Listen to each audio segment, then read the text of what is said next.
മാഹിയുടെ മഴക്കാലപൂർവ്വ ശുചീകരണത്തിൻ്റെ ഭാഗമായി MLA നേതൃത്വത്തിൽ നടക്കുന്ന ഒരു പരിപാടിയാണ്. അപ്പോൾ ഇതിന് മാഹി മൂലക്കടവ് മുതൽ മാഹി വരെയുള്ള എല്ലാ ബ്രാഞ്ചുകളിൽ നടന്നുകൊണ്ടിരിക്കുകയാണ്. എല്ലായിടത്തും അതിന് നേതൃത്വം കൊടുത്തിരിക്കുന്നത് MLA ആണ്.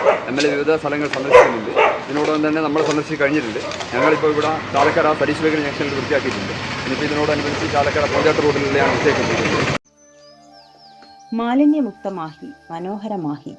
മാഹി മണ്ഡലത്തിൽ എല്ലാ ബൂത്ത് മേഖലയിലും CPIMന്റെ നേതൃത്വത്തിൽ ഇന്ന് പരിസര ശുചീകരണം നടത്തി.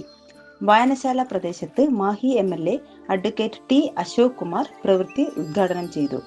വരും ദിവസങ്ങളിലും എല്ലാ പ്രദേശങ്ങളിലും പൊതു ഇടങ്ങൾ മാലിന്യമുക്തമാക്കാനും പകർച്ചവ്യാധികൾ പകരുന്നത് തടയാനും ജനങ്ങൾ സർക്കാരുമായി സഹകരിക്കണമെന്ന് MLA ജനങ്ങളോട് അഭ്യർത്ഥിച്ചു.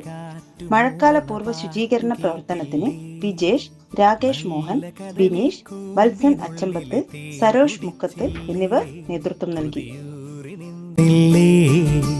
കണ്ണാരം പൊത്തിയൊളിച്ചും പുന്നാരം കണ്ടുപിടിച്ചും ആഞ്ഞിലി മൂട്ടിലൊളിച്ചു കളിച്ചില്ലേ. ഈ നാട്ടുവഴിയിലെ കാറ്റുമൂളണ പാട്ടു കേട്ടില്ലേ. നല്ല കദളി കൂമ്പിനുള്ളിലെ തേൻ കുടിച്ചില്ലേ. കൊതിയൂറി നിന്നില്ലേ.